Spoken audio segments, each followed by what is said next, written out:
देखिए, ये तो आखिरी रास्ता है कि इंडिया गठबंधन से अलग होना, लेकिन उससे पहले आम आदमी पार्टी ने ये जरूर कहा है कि जिस तरीके से कांग्रेस के नेता बयानबाजी कर रहे हैं दिल्ली विधानसभा चुनाव से पहले, उसको लेकर के वो काफी ज्यादा नाराज है और जो घटक दल हैं इंडिया गठबंधन के उनसे बात करेगी ताकि कांग्रेस को इंडिया गठबंधन से बाहर किया जाए। और इस वक्त हमारे साथ संदीप दीक्षित जी खुद मौजूद है।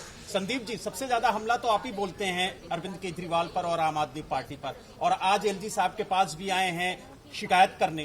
तो जिस तरीके से इंडिया गठबंधन से कांग्रेस को अलग करने की बात आम आदमी पार्टी कह रही है, उसको लेकर के क्या कहना? उसमें क्या हो, कोशिश कर ले जो करना है।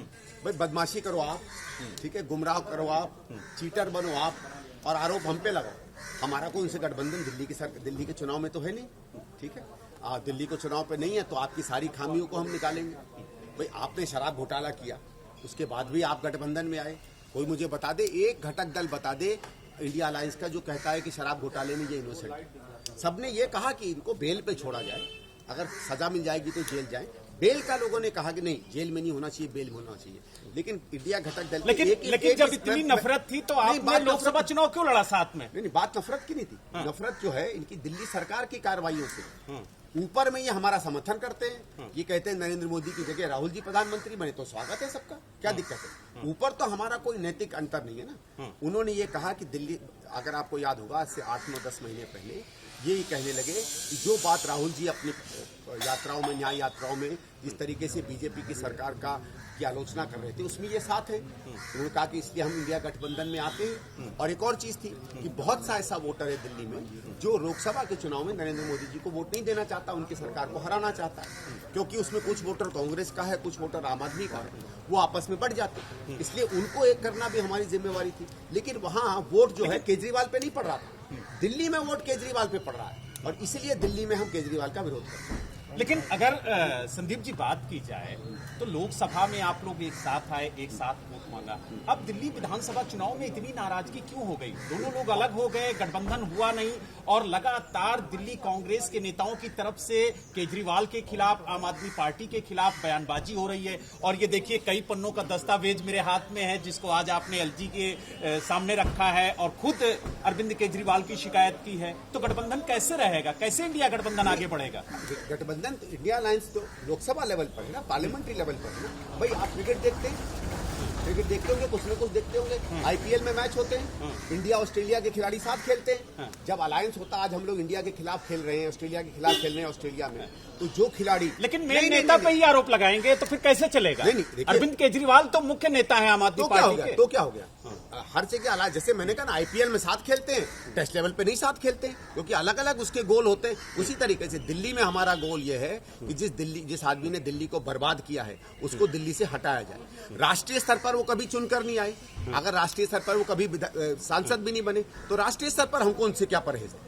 आप ये बताइए ना। कोई नेशनल लेवल पे हमारी कोई उनसे वो परहेज नहीं, क्योंकि वो हमारा समर्थन करते हैं। पिछले चुनाव में नहीं किया था उन्होंने, 2019 में, यानी 2014 की बात आएगी तो गठबंधन के साथ आप आम आदमी पार्टी के भी साथ खड़े हैं। नहीं, और अगर दिल्ली की बात आएगी, अगर देश की बात करेंगे, अगर देश की बात आती है और वहां वो उन नीतियों का समर्थन करते हैं जिन नीतियों के हम खिलाफ खड़े, तो तब हम उनसे गठबंधन नहीं करेंगे। लेकिन वहां वो नीतियों का समर्थन कर रहे थे जो नीतियां हम लोगों ने कही थी। भाई न्याय योजना का उन्होंने समर्थन किया, वो कांग्रेस की नीति थी, ठीक है।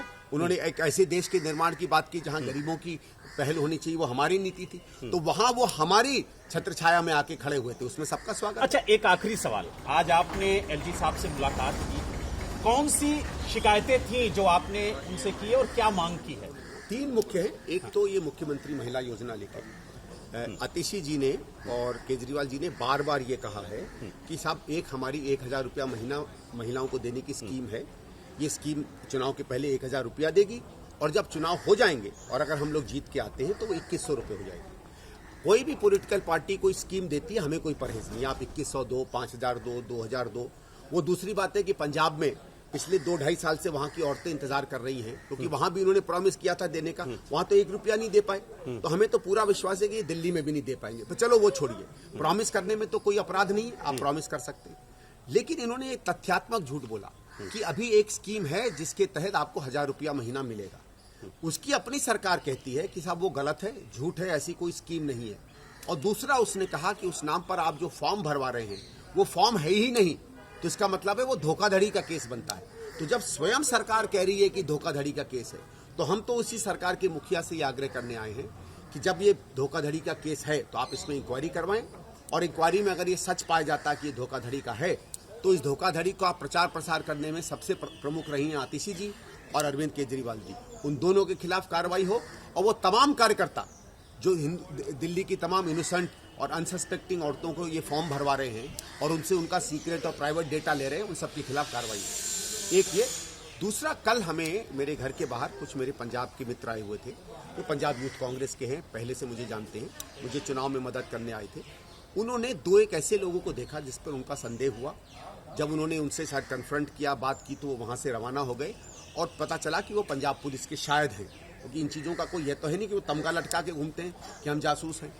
जब मुझे ये पता चला तो मैंने पंजाब पुलिस के एक अधिकारी हैं जिनसे मेरी जान पहचान है, उनसे बात की। उन्होंने इस बात की पुष्टि की कि हाँ, यहाँ भी खबर है कि यहाँ की पुलिस दिल्ली में लगाई गई है सूचना इकट्ठा करने के लिए। तो उसकी कंप्लेंट मैंने एलजी साहब को कही, और वही जानकारी देते देते उस अधिकारी ने बताया कि ये भी यहाँ खबर है कि कुछ पंजाब पुलिस के अधिकारी हैं या पुलिस वाले हैं जिनके संरक्षण में लाखों करोड़ों का कैश जो है पंजाब से दिल्ली गाड़ियों में लाया जा रहा है।